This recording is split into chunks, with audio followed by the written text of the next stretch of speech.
Good evening everyone. तो आज हम स्टार्ट करेंगे अपना पहला टॉपिक हिस्ट्री को।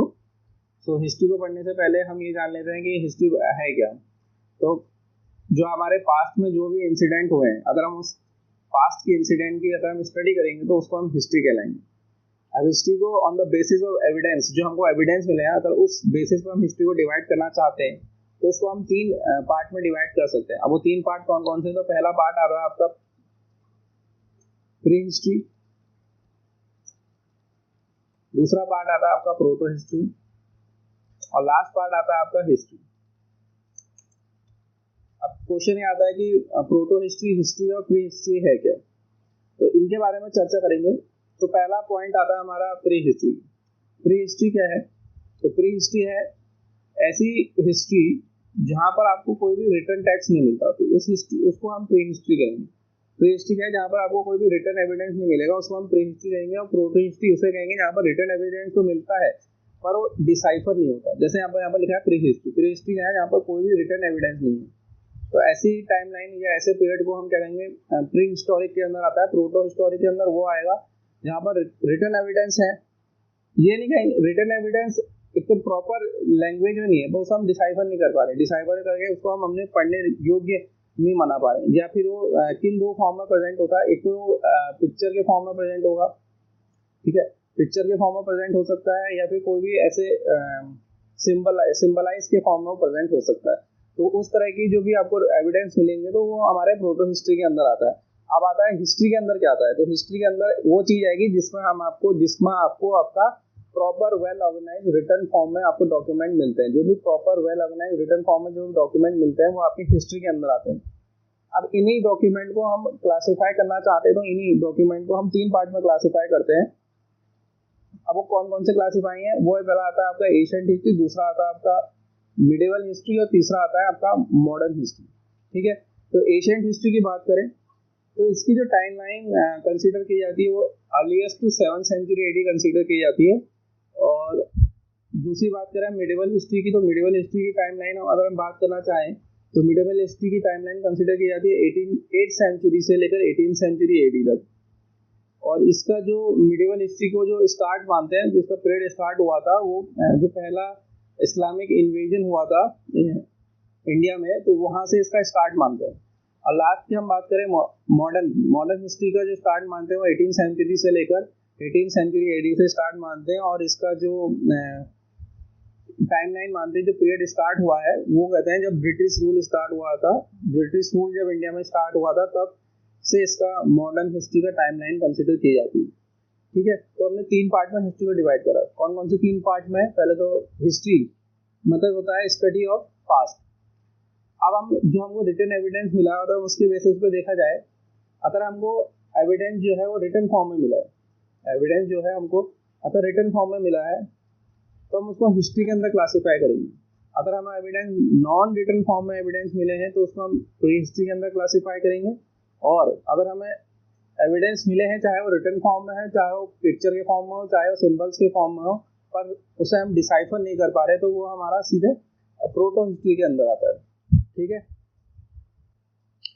इसी क्रम में हम आज का जो हमारा टॉपिक है वो रहेगा एशियंट हिस्ट्री के बारे में। एशियंट हिस्ट्री के बारे में आज जो हम पढ़ेंगे वो केवल स्टोन एज तक ही सीमित रखेंगे। स्टोन एज हो गया या फिर हम कॉपर एज, तो यहाँ तक ही हम पढ़ेंगे। इसके अलावा इसकी जो बाकी सीरीज आएगी उसमें हम अगले लेक्चर में फिर इंडस वैली सिविलाइजेशन आगे कंटिन्यू करेंगे। तो आज की जो ये वीडियो होगी उसमें खाली स्टोन एज तक सीमित होती है, जहाँ पर हमको कोई भी रिटन टेक्स्ट नहीं मिलता। उसको हमने पहले दो पार्ट में डिवाइड करते हैं, प्री हिस्टोरिक और प्रोटो हिस्टोरिक। प्री हिस्टोरिक के अंदर हमारी दो टाइमलाइन आएंगी। अब दो टाइमलाइन कौन सी है? पहली आएगी स्टोन एज और दूसरी आएगी कॉपर एज।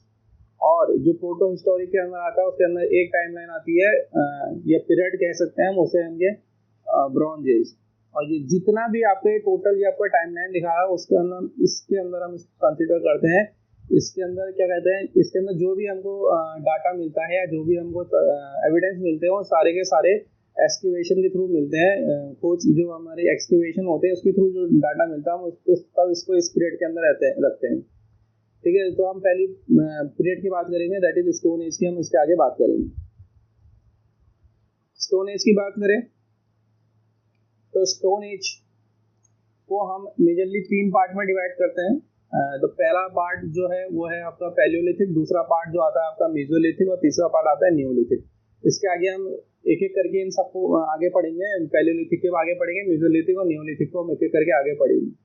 अब जो ये आपका ये जो क्लासिफिकेशन है स्टोन एज का, पैलियोलिथिक, मेसोलिथिक और नियोलिथिक में, ये बेस्ड है ऑन द स्टोन यूज। जो स्टोन यहाँ पर यूज हुए हैं उसके बेसिस पर हमने इसको क्लासीफाई करा है पैलियो, मेसो, नियो में। ठीक है। पैलियोलिथिक मतलब क्या होता है, यहाँ पर ओल्ड स्टोन इस्तेमाल हुए हैं, तो इसको हम ओल्ड स्टोन एज के नाम से जानते हैं। हम मेसोलिथिक के बारे में तो मिडिल स्टोन एज और नियोलिथिक न्यू स्टोन एज।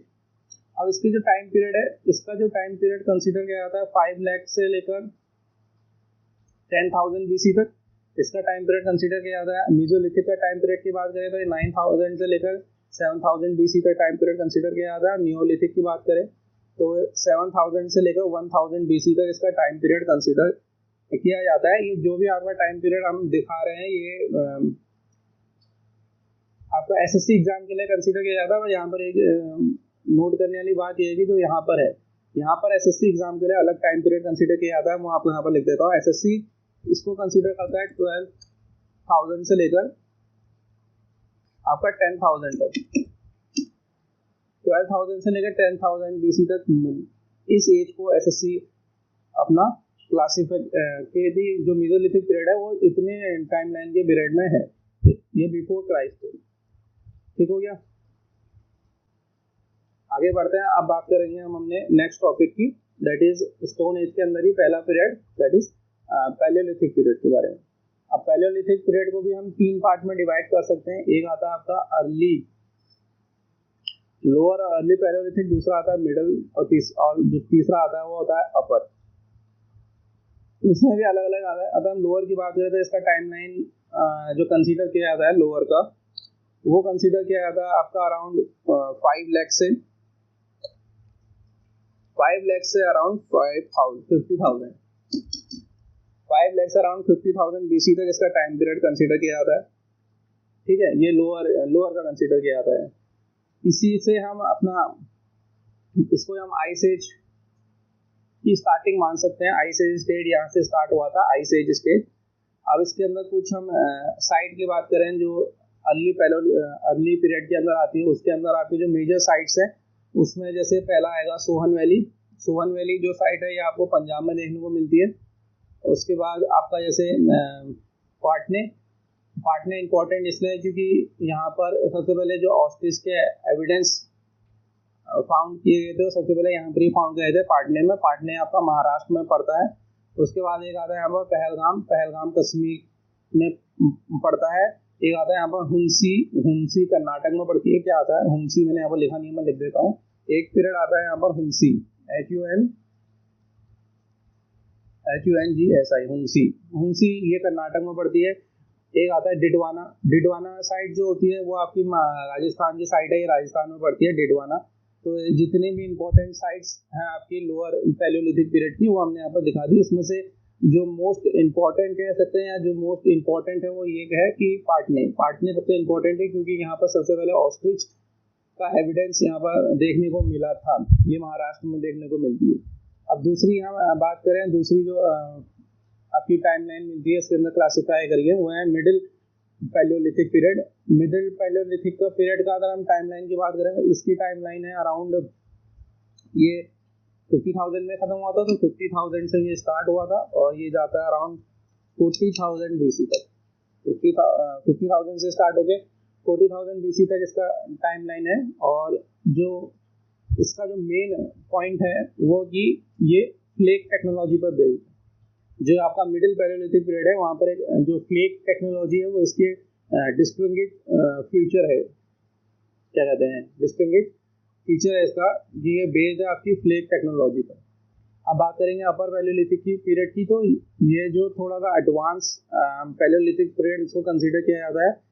और इसमें जो फेमस साइट्स है जिसमें आपका सबसे पहले जो इम्पोर्टेंट भीमबेटका, डिडवाना, ये दो मेन इम्पोर्टेंट है। भीमबेटका आपके मध्य प्रदेश में पड़ती है और डिडवाना जो आपकी राजस्थान में पड़ती है।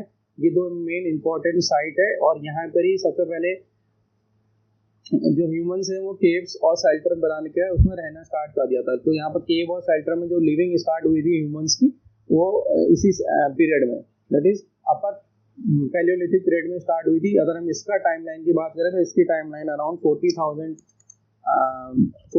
BC से स्टार्ट हो गई, ये जाती है अराउंड 10,000 तक, 10,000 BC तक जाती है। ठीक, तो ये बात कर लिया हमने पैलियोलिथिक के बारे में। और इसमें एक इम्पॉर्टेंट पॉइंट यहाँ पर ये नोट करें कि जो यहाँ पर हमारे VS वाकांकर से इन्होंने डिस्कवरी की थी भीमबेटका रॉक्स की 1957 में इन्होंने डिस्कवरी की थी। और ओल्डेस्ट रॉक पेंटिंग फाउंड करने वाले ये पहले इंडिया के क्या कहते हैं डिस्कवर थे या फिर आर्कियोलॉजिस्ट थे, इंडिया के आर्कियोलॉजिस्ट, जिसने सबसे पहले भीमबेटका रॉक पेंटिंग या oldest rock painting of India की खोज करी थी।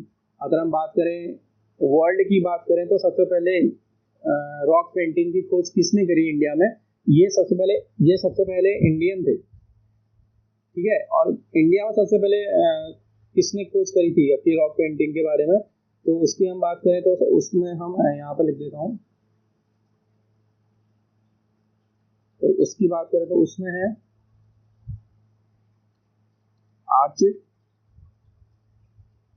आर्ची इसके जनक माने जाते हैं।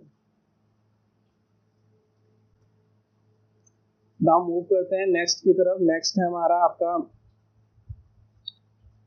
Mesolithic period.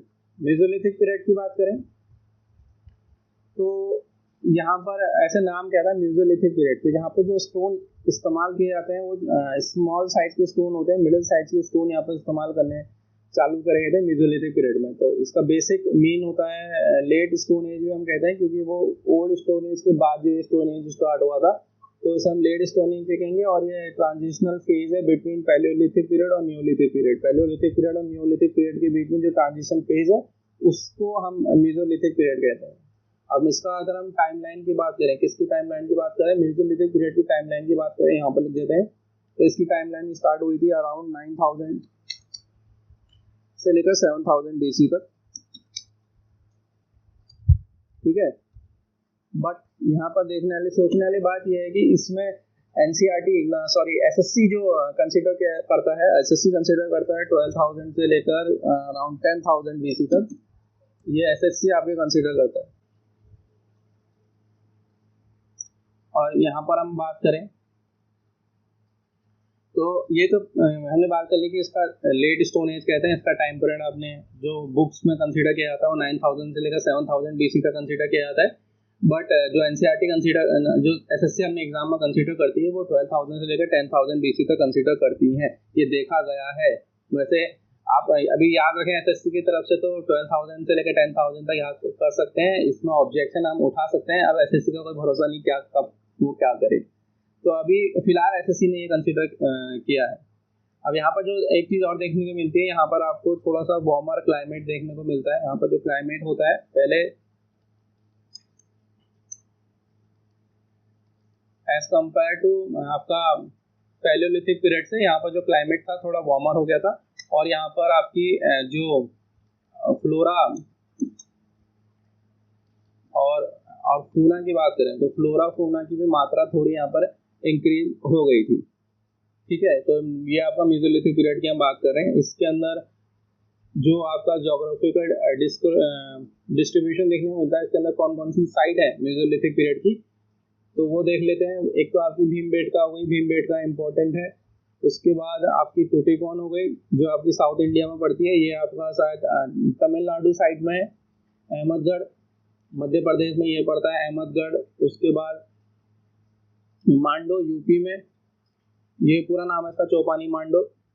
ठीक है, उसके बाद सबसे जो इम्पोर्टेंट है, जो मोस्ट इम्पोर्टेंट जो साइट है वो है आपकी बागोर जो राजस्थान में पड़ती है। अब ये इंपॉर्टेंट क्यों है, क्योंकि यहाँ पर जो अर्लीस्ट एविडेंस यहाँ पर प्रोवाइड हुए थे किस चीज़ के, डोमेस्टिकेशन ऑफ एनिमल है। एनिमल का जो डोमेस्टिकेशन स्टार्ट हुआ था उसके सबसे पहले जो एविडेंस हमको देखने को मिले थे वो यहाँ पर ही मिले थे बागोर राजस्थान में। ठीक है, अब मेसोलिथिक से आपको एक चीज़ और याद रखनी है, वो याद रखना है कि मेसोलिथिक में एक आपका टाइम पीरियड है, उसको यहाँ पर आता है आपका एक टर्म आता है जिसे हम कहते हैं माइक्रोलिथ। MICROLITH,